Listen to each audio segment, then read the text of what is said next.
دنیا کے حالات آ جاتے ہیں. اب انسان کی پریشانی والی کیفیت شروع ہو گئی نا. اب اس کے ذہن میں اگر اللہ کے خالق ہونے کا علم نہیں ہوگا تو شیطان اس کو گمراہ کرے گا. اس کے ذہن میں اگر اللہ کے مالک اور رازق ہونے کا علم نہیں ہوگا تو شیطان اس کو گمراہ کر دے گا. جیسے لوگ مصیبتوں میں پریشانیوں میں مبتلا جب ہوتے ہیں, کسی ٹینشن میں آتے ہیں تو وہ ناشکری کے الفاظ بولنا شروع ہو جاتے ہیں. لیکن جب دل اور دماغ میں اللہ کے خالق اور مالک اور رازق ہونے کا علم ہوگا تو انسان اس ٹینشن کو یاد نہیں کرے گا. پھر اس وقت وہ اپنی 25 سالہ سہولتوں کو یاد کرے گا کہ آج جو پریشانی میرے پر آئی ہے, جس اللہ نے آج یہ پریشانی میرے پر بھیجی ہے, یہی تو وہ رب تھا جس نے 25 سال گزشتہ سکون کے بھی تو دیے تھے مجھے. آج اگر میری رات کی نیند کسی ٹینشن کی وجہ سے, پریشانی کی وجہ سے خراب ہو رہی ہے, تو اگر اللہ کا تصور ذہن میں قلب میں موجود ہوا تو انسان پھر اس وقت کو یاد نہیں کرے گا, اس رات کو یاد نہیں کرے گا, بلکہ وہ اپنی 25 سالہ پچھلی راتوں کو یاد کرے گا کہ اگر ایک رات میری پریشانی کی آج مجھ پر آ گئی تو کوئی مسئلہ نہیں, پچھلی 25 سال سے میں رات کو سکون سے سو رہا تھا, وہ سلانے والا مجھے کون تھا؟ اللہ کی ذات. تو جب انسان یہ تصور کرے گا نا تو آنے والی پریشانی بھی اس کی ختم ہو جائے. جو موجودہ پریشانی ہے نا اس میں بھی وہ طاقت پکڑے گا. دیکھو تو آج کل خودکشیاں کیوں کر رہے ہیں؟ حالات کی تنگی کی وجہ سے لوگ اپنے بچوں کو کاٹ کاٹ کر پھینک رہے ہیں نا. شوہر اپنی بیوی کو گولی مار رہا ہے اپنے بچوں کے سامنے کہ میں ان کا خرچہ نہیں اٹھا سکتا. طلاقیں ہو رہی ہیں خواتین کو کہ جاؤ اپنے والدین کے گھروں میں جاؤ, ہم تمہیں نہیں پا سکتے. کسی کا بل زیادہ آ گیا ہے تو اس نے چھت سے چھلانگ لگا دی. وہ یہ یاد نہیں کر رہا کہ آج تک بھی جو بل ادا ہو رہے ہیں وہ کون سا میری جیب سے جا رہے تھے, وہ کون دے رہا تھا؟ اللہ دے رہے تھے نا. ٹھیک ہے ایک ریاستی یا حکومتی ظلم ہوا ہے, لیکن یہ ظلم بھی وقتی ہے کہ اللہ اس ظلم کو دیکھ نہیں رہے. مسلمان کا, ایمان والے کا کنیکشن ہر وقت کس سے ہونا چاہیے؟ اللہ سے. وہ اپنی خوشی میں, اپنی آزمائش میں سب سے پہلے اس کا ذہن, دل, دماغ کس کی طرف جانا چاہیے؟ اللہ کی طرف جانا چاہیے. یہ جو اللہ کی طرف تصور جانا یہ انسان کو موٹیویٹ کرتا ہے, اس کو طاقت دیتا ہے, دنیا کی بڑی بڑی مصیبتوں کو سامنے کرنے کی طاقت اس کو فراہم کر دیتا ہے. صرف ایک جملہ, صرف ایک تصور کہ آج تک جو کچھ میرے ساتھ زندگی میں چل رہا تھا وہ بھی کس کی طرف سے ہو رہا تھا؟ اللہ کی طرف سے. آگے بھی کس کی طرف سے ہوگا؟ اللہ کی طرف سے. تو نہ جب پہلے میں نے کچھ کیا نہ میں آگے کچھ کر سکتا ہوں, تو مجھے خودکشی کرنے کی یا یہ سوچنے کی یا اپنے بچوں کو کا گلا گھونٹنے کی یا اپنی بیوی کو طلاق دینے کی کیا ضرورت ہے؟ میں پہلے بھی اپنی بیوی کو نہیں کھلا رہا تھا. میری بیوی کو کون کھلا رہا تھا؟ بولیں, اللہ کھلا رہے تھے. میں پہلے بھی اپنے بچوں کو نہیں پال رہا تھا. میرے بچوں کو کون پال رہا تھا؟ اللہ پال رہے تھے. میرے گھر کی ضروریات کو پہلے میں خود پوری نہیں کر رہا تھا, بلکہ مجھ سے کون کروا رہے تھے؟ اللہ کروا رہے تھے. آئندہ بھی کون کروائے گا؟ اللہ کروائیں گے. لہذا اسباب کے درجے میں جتنا میرے سے کوشش ہو سکتی ہے میں کروں گا, باقی نتیجہ کون دے گا؟ اللہ دیں گے. تو یاد رکھیں, جب یہ تصور ذہن میں آ گیا تو کوئی بھی انسان ایسی غلط راستے کا انتخاب نہیں کر سکے. ایک تو دنیا کے اندر ہی اللہ کو ناراض کر دیا, خودکشی کی موت ویسے ہی حرام موت کہ اللہ کو پھر آگے بھی تو جواب دے رہے ہیں نا.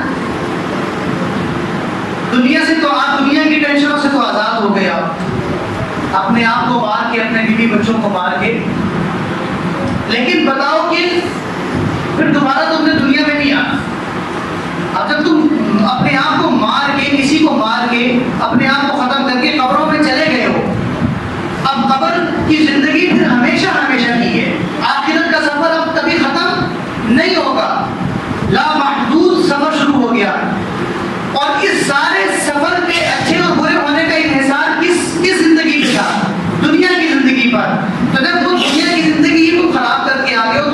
آخرت کی ہمیشہ کی مشکلات کیسے جھیلو گے؟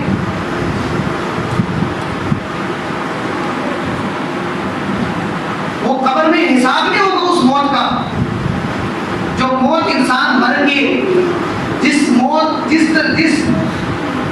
سبب سے مرنے کو اللہ نے حرام کہا ہے، ناپسند کیا ہے. کیونکہ انسان جب خود کو مار رہا ہے تو وہ یہ سمجھ رہا ہے کہ پیدا بھی میں خود ہوا تھا اور اپنے آپ کو مار بھی میں خود سکتا ہوں. اس کے ذہن میں یہ آ گیا نا. اگر وہ پریشانی کو جھیلے گا اور اس کے ذہن میں تصور یہ ہوگا کہ پہلے بھی کون کر رہا تھا؟ اللہ کر رہے تھے، آگے بھی کون کرے گا؟ اللہ. میری زندگی کے مالک بھی کون ہے؟ اللہ. میری موت کے مالک بھی کون ہے؟ اللہ ہے. جب یہ سوچ کر وہ آگے بڑھے گا تو اللہ اس کے ساتھ ہو جائیں گے. اور جب یہ تصور نہیں ہوگا اور وہ یہ سوچے گا کہ بس مارو اپنے آپ کو ختم کرو، تو یہ تصور ہے کہ پیدا بھی نہ خود ہوا تھا، مار بھی اپنے آپ کو خود مار کر اپنی ٹینشنیں ختم کرو. یہ ٹینشنیں ختم نہیں ہوں گی، یہ ٹینشنیں پھر ہمیشہ ہمیشہ کے لیے گھرے پڑ جائیں. اس لیے غربت کا آنا، تنگیوں کا آنا، معاشی بدحالیوں کا آنا یہ آج پہلی بار نہیں ہو رہا، یہ پچھلی قوموں پر بھی ہوا ہے. یہ حالات تنگیوں کے، قحط کے اور زندگی کا جینا مشکل ہو جائے، کھانے کو روٹی نہ ملے، پہننے کو کپڑا نہ ملے، آپ کے وسائل اتنے مہنگے ہو جائیں کہ آپ کی پہنچ سے دور ہو جائیں. کہ پہلی بار معاشرے میں نہیں ہو رہا، پہلے بھی ہو چکا ہے. صحابہ کے دور کی زندگیوں کو مطالعہ تو کریں نا کبھی، کہ صحابہ کی زندگیاں، ان کے دور، رسول اللہ صلی اللہ علیہ وسلم کی زندگی اور سیرت کا مطالعہ کریں کبھی، کہ آپ صلی اللہ علیہ وسلم کے گھر کی کیفیت کیا تھی. آج کی اس مہنگائی کے دور میں بھی ہمارے گھر میں 3 وقت کھانا پینا چل رہا ہے، معاملات کسی نہ کسی درجے میں چل رہے ہیں. اگر ہم تصور کریں کہ 1400 سال پہلے ایک شخصیت تھی، ایک ذات تھی، ان کا نام تھا حضرت محمد مصطفیٰ صلی اللہ علیہ وسلم.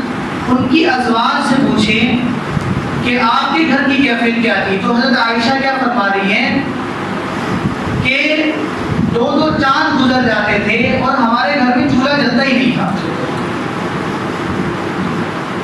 ہم توکل علی اللہ پر جی رہے تھے، اللہ کی ذات پر اعتماد اور بھروسہ کر کے کہ جب بھوک لگے گی تو کون ہمارا رزق بھیجے گا؟ اللہ بھیجیں گے. تو اللہ تعالیٰ ہی ہمارا کوئی انتظام کرتے تھے. وغیرہ یہ چولہا کیوں نہیں جلتا تھا؟ کیونکہ اسباب نہیں تھے نا. اگر اسباب ہوتے تو گندم کے ڈھیر بھی ازواج مطہرات کے گھروں کے اندر لگے ہوئے ہوتے، سبزیوں کے ڈھیر لگے ہوتے، راشن پانی کے ڈھیر لگے ہوتے، اور چولہا جلتا روزانہ. چولہا کیوں نہیں جل رہا؟ گھر پہ راشن نہیں آ رہا نا. لیکن آپ صلی اللہ علیہ وسلم نے کبھی بھی اللہ سے اپنی مفلسی کی، اپنی بے بسی کی، اپنے فقر کی شکایت نہیں کی.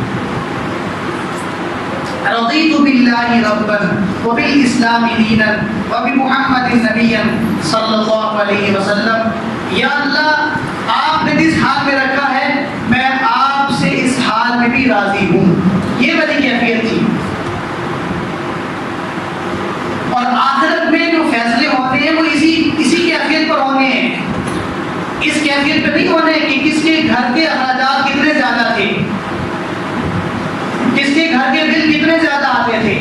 اس پر فیصلے نہیں ہونے.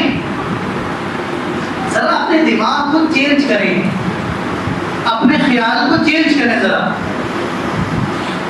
جب تک ہم یہ تصور اپنے اندر اللہ کی ذات پر اعتماد، بھروسہ، توکل اور اللہ تبارک و تعالیٰ کے خالق اور مالک اور